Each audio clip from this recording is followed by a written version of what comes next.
찬양하라 내 영혼아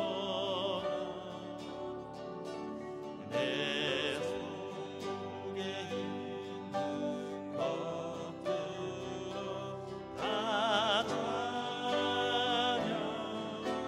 찬양하라 내 영혼아 찬양하라 내 영혼아 아멘 찬양하라 내 영혼아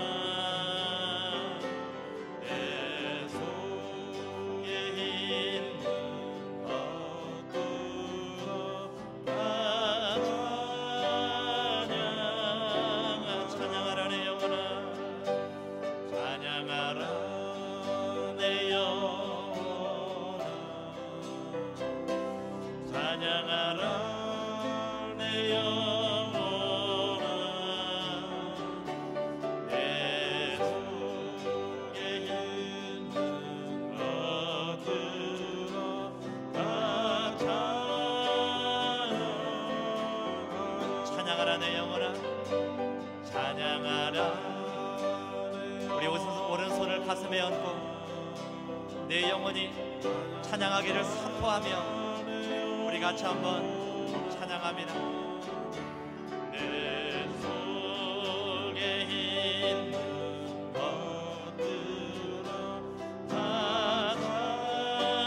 찬양 감사하라 내 영혼아 감사하라 내 영혼아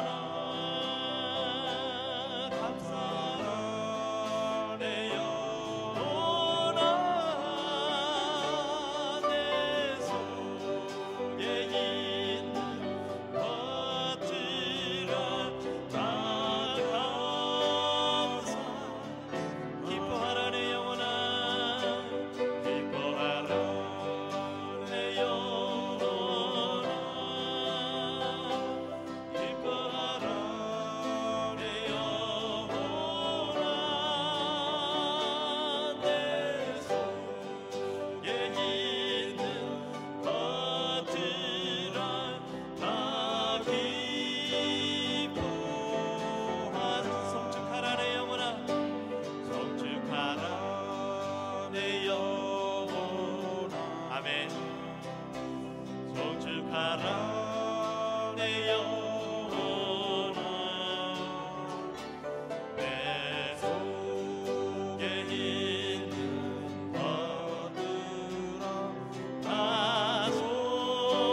같이 한번 기도하겠습니다. 우리 한번 소리내서 기도하며 하나님 주의 보혈로 나를 정결케 하시고 이 시간 우리의 드리는 이 예배가 향기나게 하시옵소서. 하나님이 임해하시고 영광 받으시는 예배가 되어지게 하시고 우리의 영이 회복되어지는 예배가 되어지게 달라. 우리 같이 한번 기도하는 시간 갖겠습니다. 하나님 도우시옵소서. 주의 성령으로 임하시옵소서. 주의 보혈로 우리를 정결케 하시고 하나님의 능력으로 임하여 주시옵소서. 이 예배가 향기나는 예배가 되어지기를 원합니다. 회복되어지는 예배가 되어지기를 원합니다. 하나님의 영광 받으시는 예배가 되어지기를 원합니다. 우리에게 은혜가 되어지는 예배가 되어지기를 원합니다. 내 심령을 주여 만져 주시옵소서. 회복시켜 주시옵소서. 주여 임하여 주시옵소서. 하나님의 능력으로 임하여 주시옵소서.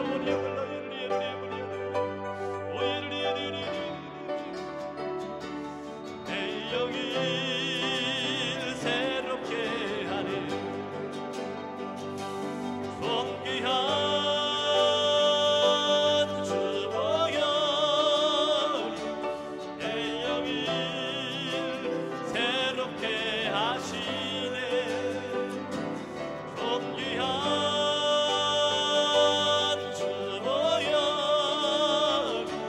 내 영을 새롭게 하네.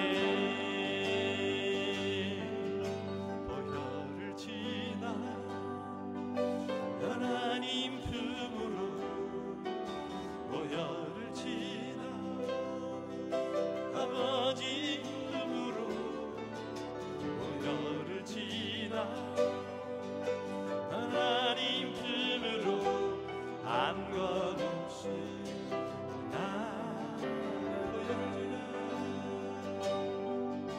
보혈을 지나 하나님 품으로 보혈을 지나 아버지 품으로 주님 보혈을 지나 하나님 품으로 한 걸음씩 나아가네. 존귀한 주 보혈 내 영을 새롭게 하시네. 존귀한 주 보혈이 내 영을 새롭게 하네.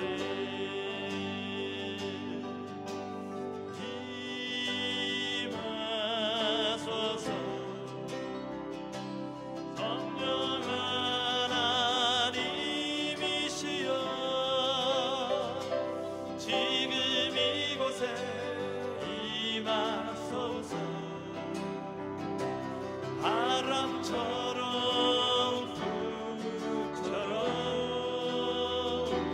성령이여 임하소서. 임하소서. 임하소서. 성령 하나님이시여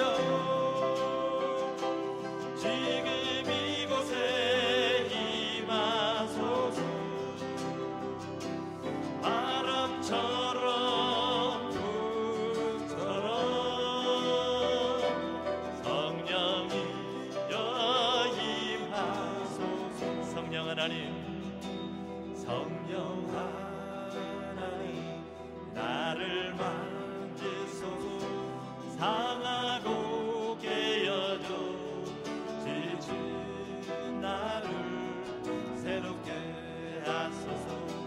성령의 바람 신이는 내 영 살리소서. 성령 하나님, 성령 하나님 이 땅 곳에서서 죄악의 어둠 속 헤매는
바람처럼 불처럼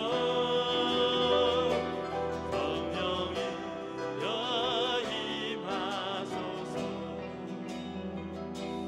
성령이여 임하소서 아멘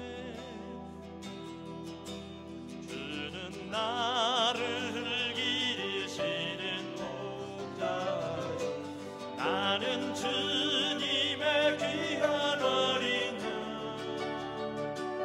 푸른 풀과 맑은 시냇 물가 나를 늘 인도하여 주신다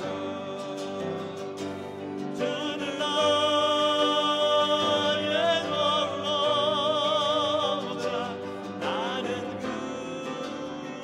그의 어린 양 저를 따라 돌을 먹여주시 내게 부족함 전혀 없어 주는 나를 기르시는 목자여 나는 주님의 귀한 어린 양 내 푸른 풀과 맑은 시냇물가 나를 늘 인도하여 주소서 할렐루야 들은 나의 종목자 나는 그의 어린 양 저를 따라 돌을 먹여주시 내게 부족함 전혀 없어라 예쁜 새들 노래하는 아침 노을 비키는 고운 화원에 사랑하는 나의 목자여서 나를 언제나 불러주신다 아멘 저는 나의 좋은 목자 나는 그의 어린 양 저를 따라 꼴을 먹여주시 내게 부족함 전혀 못된 짐승 나를 해치 못하고 거친 비바람 상치 못하네 나의 주님 강한 손을 펼치사 나를 주야로 지켜주소 할렐루야 주는 나의 좋은 목자 나는 그의 어린 양 저를 따라 꼴을 먹여주시 내게 부족함 전혀 주는 나의 좋은 목자 나는 그의 어린 양 저를 따라 꼴을 먹여주시 내게 부족함 전혀 없어라 주의 친절한 발에 안기세 마음이 평안하니 항상 기쁘고 복이 되겠네 영원하신 발에 한 아멘 주의 발에 그신 발에 안기세 주의 발에 영원하신 발에 한 주의 친절한 발에 안기세 마음이 평안하리니 항상 기쁘고 복이 되겠네 영원하신 발에 안기세 주의 발에 크신 발에 안기세 주의 발에 영원하신 발에 안기 날이 갈수록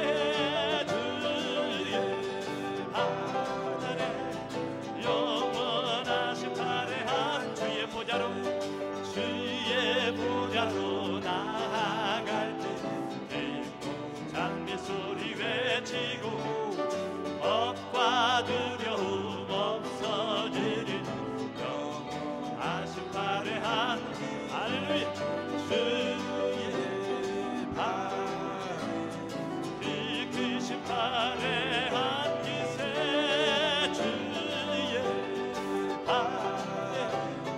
영원하신 발해한 기세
왕께 만세 할렐루야 왕께 만세 왕께 만세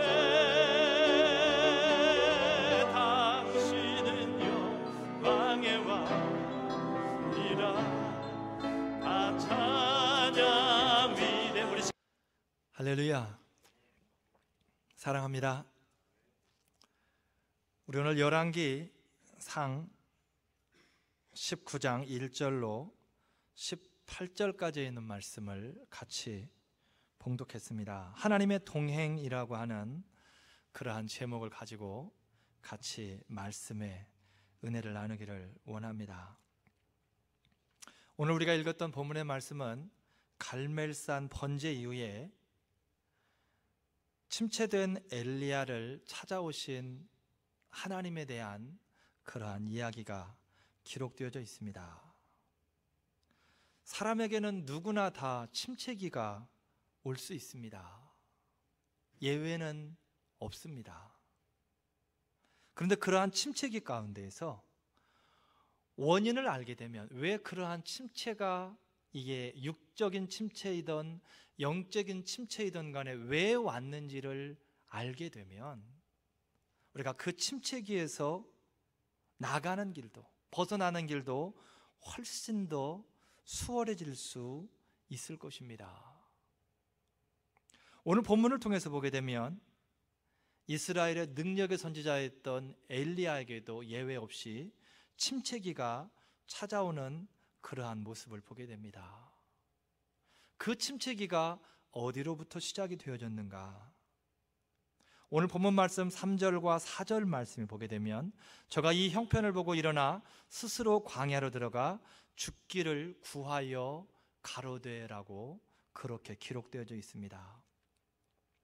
하나님을 바라봐야 될 사람이 하나님을 바라보지는 못했습니다. 하나님을 바라보는 대신에 오히려 자신을 바라봤습니다. 하나님의 소리를 들어야 될 사람이 하나님의 소리를 듣지 못하고 오히려 사람의 소리를 들었다라는 것입니다. 단순히 자신의 모습을 바라보고 사람의 소리를 듣는 것이 아니라 이세벨과 자신을 비교하여서 바라보고 있다라는 거예요. 비교하는 것이 우리에게 그렇게 큰 도움을 주지를 못합니다. 엘리야 자신 또한도 이세벨에게 그러한 경고의 소리를 듣고 이세벨과 본인을 견주어서 보는 것입니다. 그러니 본인의 모습이 너무나도 초라한 거예요. 너무나도 나약해 보이는 것입니다. 그런데 엘리야 자신만을 놓고 보게 되면 엘리야가 그렇게 초라한 사람이 아닙니다. 그 나름대로도 능력을 행하고 이제까지 잘 살아온 인생이었다라는 거예요. 그런데 비교되어지다 보니까 한없이 작은 자신의 모습이 보여집니다. 우리의 삶 가운데도 마찬가지입니다.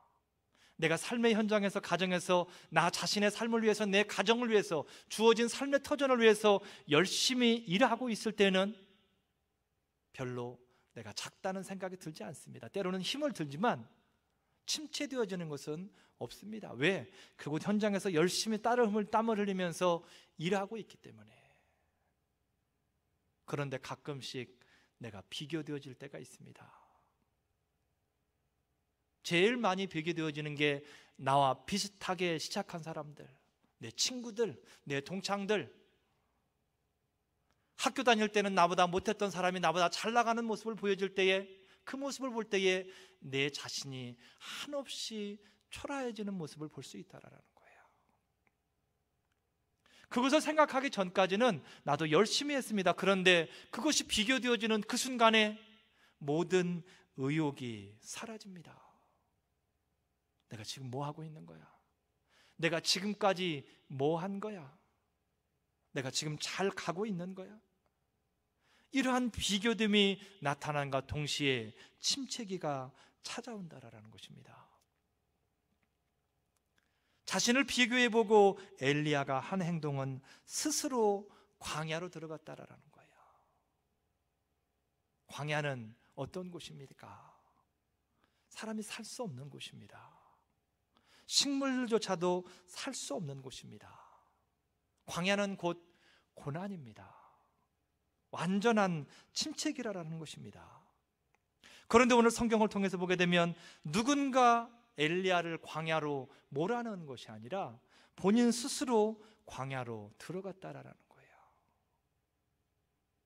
자신을 비교해보고 너무나 한심한 모습에 스스로 광야로 들어가는 엘리야의 모습을 기록하고 있다라는 것입니다.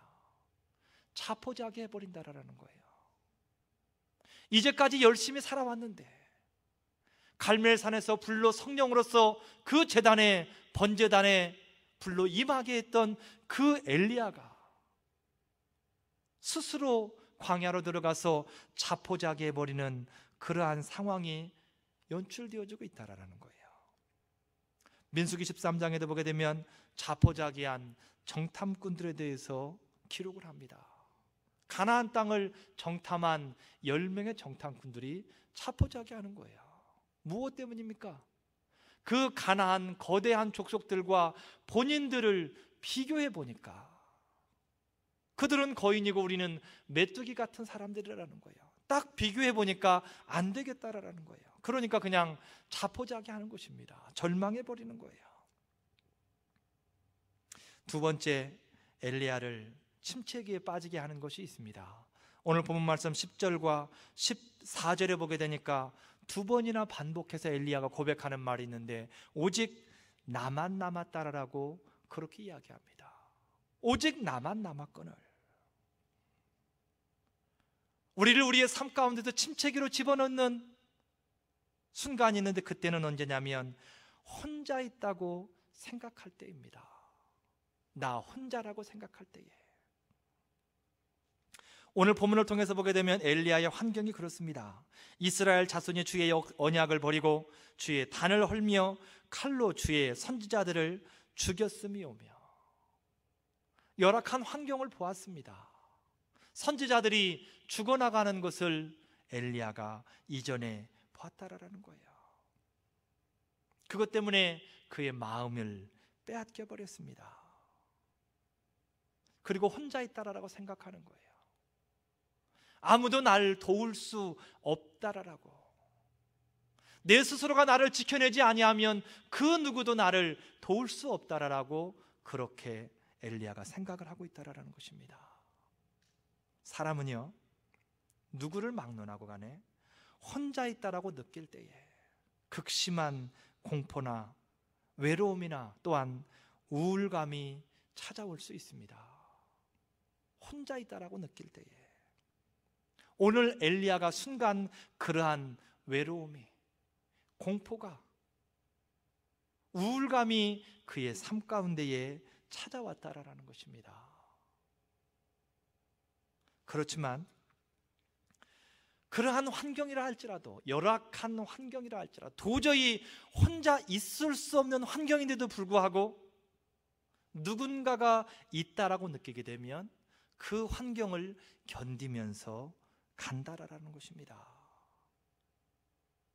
아무리 힘든 환경이라 할지라도 누군가가 있다라는 것을 느끼게 되면, 내가 혼자라는 것을 느끼지 못하면 그 환경을 이기면서 간다라는 거예요.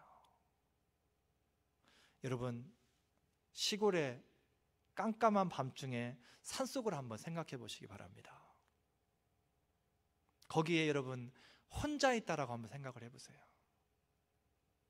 시골 산속에 불빛 하나 보이지 않는 그곳에, 비친다고 해봐야 겨우 달빛 정도. 그런데 그 산속에 혼자 있습니다. 깜깜한 밤중에. 1시간 뒤면 누군가 오는 게 아니라 그곳에서 밤을 지새워야 됩니다. 여러분 어떨 것 같습니까? 막막할 것입니다. 거기를 가기를 원하는 사람은 아무도 없을 것입니다. 그런데 제가 한국에 있을 때 그런 일을 많이 했습니다. 혼자 밤중에 아무도 없는 산속에 혼자 그곳에 앉아서 나를 지새우는 거예요. 두려움이라고는 아무것도 없습니다. 오히려 즐겁습니다. 무엇 때문에? 앞에 낚싯대가 놓여 있습니다. 밤낚시하고 있는 거예요. 일주일에 한 번 밤낚시를 갑니다. 이맘때가 되어지면. 어느 날 갑자기 무슨 생각이 드느냐면, 참 미쳤다. 내 자신을 보면서 그런 말을 하는 거예요. 미쳤다. 아무도 없는 밤중에 나를 지새워가면 낚싯대 하나 놓고 앉아있는데, 만약에 그 낚싯대가 없이 혼자 그냥 산속에 앉아있으라고 한다라면 과연 나를 지새면서 앉아있을 수 있을까? 아마 정신이 돌아버릴 거라라는 그러한 생각이 들더라고요. 이 낚싯대가 뭐라고? 전혀 두려운 생각 없이 그곳에 앉아있더라라는 것입니다. 무언가가 있다라고 느낄 때, 혼자 있다라는 것을 느끼지 못할 때와 느낄 때의 차이가 그만큼 엄청나다라는 거예요. 엘리야가 잠깐이었지만 그 혼자 있다라는 것을 느꼈을 때에 그러한 두려움과 공포와 외로움과 우울감이 그를 엄습해서 그 능력의 선지자가 어쩔 수 없이 죽음을 구할 수밖에 없는 그러한 상황까지 이르게 되었다라는 것입니다. 그런데 우리가 알아야 될 것이 있습니다. 하나님은 창세 이후로 인생을 단 한 번도 혼자 있게 하신 적이 없다라는 사실입니다. 할렐루야. 엘리야도 마찬가지입니다. 단 한순간도 하나님께서는 인생을 혼자 있게 하신 적이 없다라는 거예요. 저도 마찬가지고 여러분도 마찬가지입니다. 그런데 엘리야가 이 두려움 때문에 하나님이 함께하고 계신다라는 사실을 깜빡 잃어버린 것입니다. 하나님은 단 한순간도 엘리야를 홀로 내버려 두신 적이 없는데 그 사실을 엘리야가 잊었다라는 거예요. 창세기 28장에 보게 되니까 야곱이 외삼촌의 집을 향해 가다가 밤중쯤 되어서 돌베개를 하고 잠을 자고 있는데 얼마나 힘든 환경입니까? 형이 자신을 죽이려고 해서 집에서 도망쳐 나와서 외삼촌의 집을 향해서 가는 길입니다. 그곳을 간다 해도 자신을 반겨줄 사람은 아무도 없습니다. 그냥 가는 것입니다. 죽음을 피해서. 주변 환경은 너무나 척박합니다. 그곳에서 쓸쓸하게 누워서 돌베개를 하고 잠을 자는데 그곳에 여호와 하나님이 함께 하신다는 사실을 야곱이 깨달았습니다. 그 광야 가운데에도 하나님은 자신을 홀로 두지 아니하시고 함께 하신다라는 사실을 야곱이 그곳에서 깨달았다라는 거예요. 로마서 8장 26절에도 기록합니다. 우리가 기도하지 못할 때에, 너무나도 힘들고 어려워서 기도조차도 할 수 없을 때에 성령의 말할 수 없는 탄식으로 말미암아서 우리를 위하여서 친히 간구하신다라고 성경은 그렇게 기록합니다. 내가 기도할 힘조차도 없어서 낙심하고 있을 때에, 절망에 빠져 있을 때에 그 순간에도 하나님은 우리를 홀로 내버려 두지 아니하시고 나를 위해서 기도하시는 분이 바로 여호와 하나님이시라는 것입니다. 오늘 본문 말씀에도 기록합니다. 18절 말씀에 보게 되니까 내가 이스라엘 가운데에 7천인을 남기리니, 나 혼자 있는 줄 알았는데 그게 아니라라는 겁니다. 나 홀로 남았다라고 생각을 했는데 그게 아니라라는 거예요. 하나님도 함께하고 계셨고 누군가 나를 위해서 기도하고 있고 누군가 나와 함께 사역을 위해서 준비하고 있는 자들이 이렇게 많이 있다라는 것입니다. 엘리야는 홀로가 아니었습니다. 우리들 또한 마찬가지입니다. 여러분 또한 마찬가지라는 것입니다. 엘리야와 함께 하셨던 그 하나님이 지금 이 순간에 우리와 함께하고 계십니다.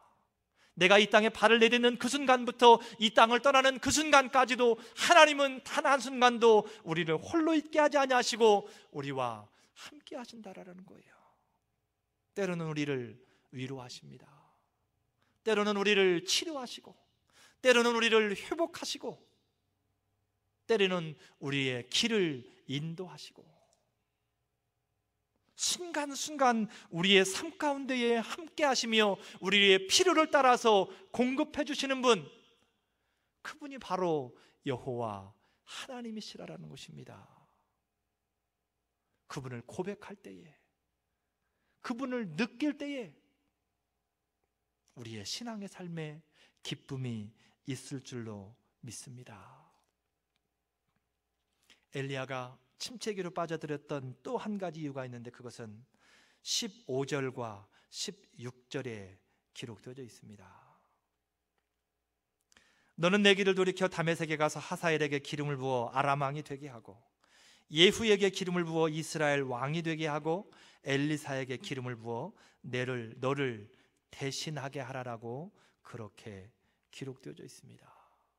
엘리야에게 소명을, 비전을 주시는 그러한 내용입니다. 할 일을 지금 주고 있는 거예요. 왕을 삼으라라는 것입니다. 기름을 부어서.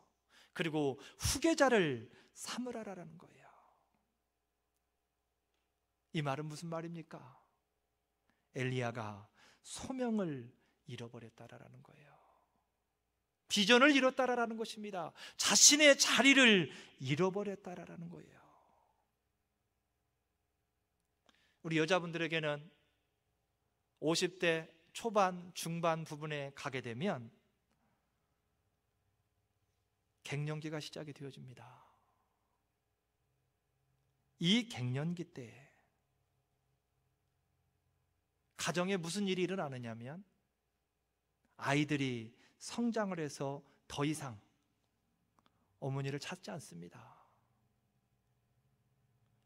여자들이 갱년기가 되어질 때쯤 되면 아이들이 20대 초중반, 후반까지 가서 더 이상 엄마의 손길이 이전처럼 필요하지가 않다라는 거예요. 그 말은 무슨 말입니까? 이제까지 아이들을 위해서 내가 힘들 줄도 모르고 열정을 가지고 아이들의 뒷바라지를 해왔습니다. 그런데 이제 더 이상 아이들이 엄마를 찾지 않습니다. 엄마의 자리를 잃어버렸다라는 거예요. 그 자리를 잃어버림과 동시에 우울감이 찾아옵니다. 내가 지금 뭐 하고 있나? 내가 무슨 삶을 살았나? 여러분, 여자는 약하지만 어머니는 강합니다. 그 말이 무슨 말입니까?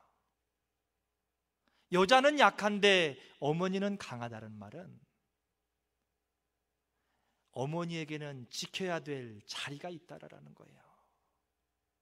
목숨을 걸고 지켜야 될 자리가 있기 때문에 세상에 그 어떤 사람보다도 강한 것이 바로 어머니라는 이름입니다. 아버지들은 어떻습니까? 아버지들은 멀쩡하다가 은퇴를 하면 갑자기 늙어 갑니다. 그렇게 든든하고 어깨도 넓어 보이고 힘이 있어 보이던 아버지였고 남편이었는데 은퇴를 함과 동시에 그렇게 초라해 보일 수가 없습니다. 단순히 초라해 보이는 것이 아니라 모습까지도 갑자기 늙어갑니다. 어떤 특정한 한 사람의 모습이 아니라 대부분의 많은 아버지들이 그렇다라는 거예요. 왜 그렇습니까? 어머니와 마찬가지로 자리를 잃었기 때문에 그렇습니다. 이제 더 이상 내가 가정을 위해서 일하지 않아도 가정이 굴러갑니다. 자리를 잃어버린 거예요. 자신의 자리가 그처럼 중요하다라는 것입니다. 하나님께서는 그래서 오늘 엘리야에게 찾아오셔서 잠시 휴식을 주시지만 그에게 다시 한번 비전을 주십니다. 다메섹에 가서 하사엘에게 기름을 붓고 아람 왕이 되게 하고 예후에게 기름을 부어서 이스라엘 왕이 되게 하라는 것입니다. 너는 아직 할 일이 남았다라는 거예요. 네가 할 일은 이거라라는 것입니다. 낙심하고 앉아있지 말고 침체되어져 있지 말고 나가서 나의 일을 감당하라라고 하나님께서 엘리야에게 말씀을 선포하고 있다라는 것입니다.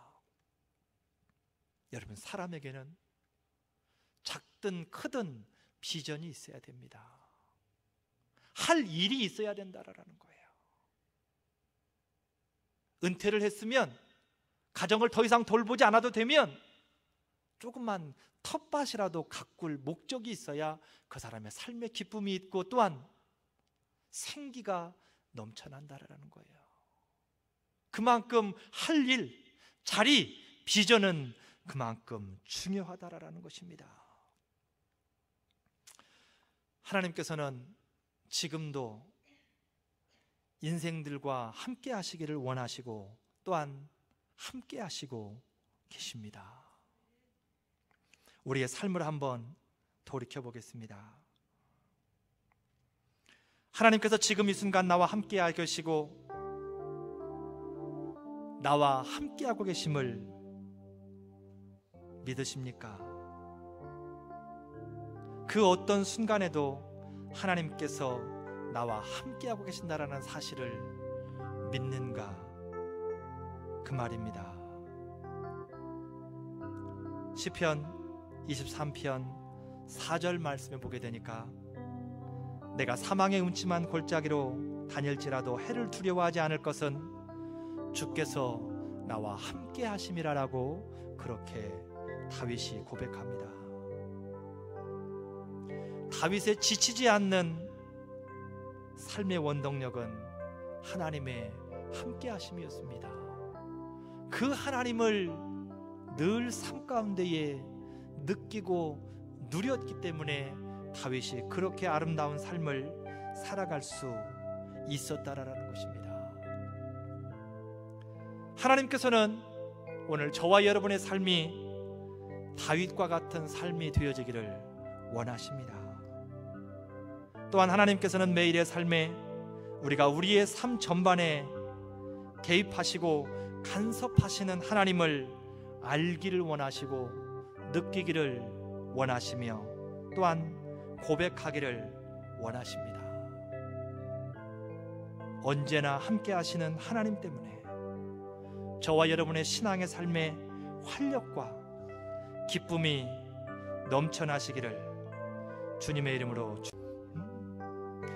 힘을 내세요, 힘을 내세요. 주님이 손잡고 계시잖아요. 주님이 나와 함께함을 믿는다면 어떤 고난도 견딜 수 있잖아요. 힘을 내세요, 힘을 내세요, 힘을 내세요. 주님이 손잡고 계시잖아요. 주님이 나와 함께함을 믿는다면 어떤 고난도 견딜 수 있잖아요. 왜 나만 겪는 고난이냐고 불평하지 마세요. 고난의 뒤편에 있는 주님이 주실 축복 미리 보면서 감사하세요. 너무 견디기 힘든 지금 이 순간에도 주님이 일하고 계시잖아요. 남들은 지쳐 앉아 있을지라도 당신만은 일어서세요.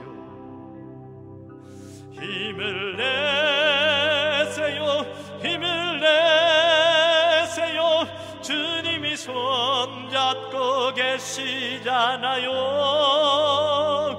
주님이 나와 함께함을 믿는다면 어떤 역경도 이길 수 있잖아요. 왜 이런 슬픔, 왜 이런 슬픔 찾아왔는지 원망하지 마세요.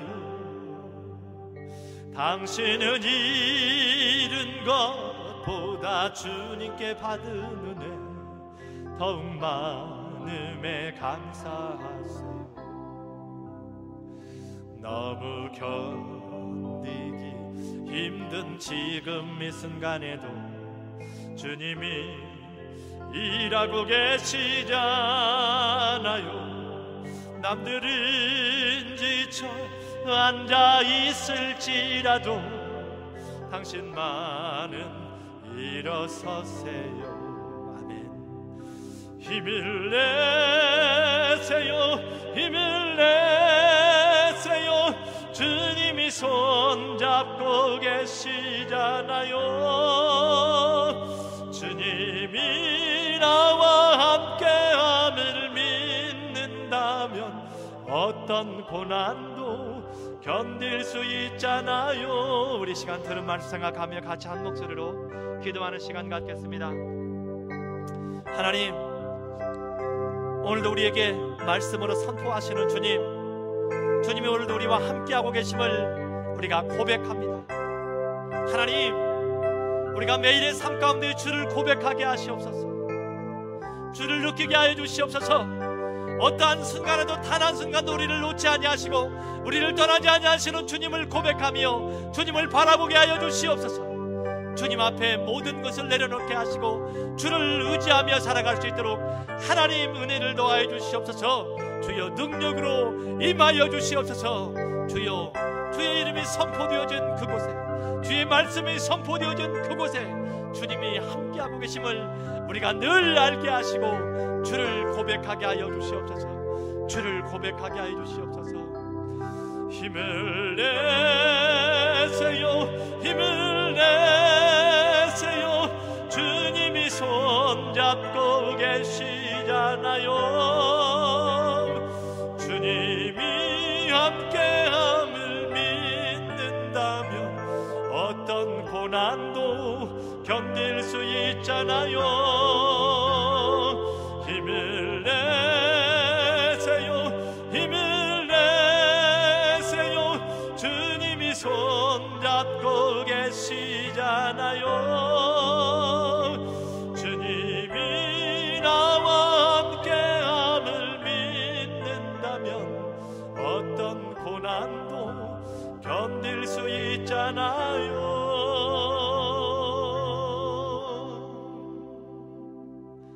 예수님의 이름으로 기도드립니다. 아멘.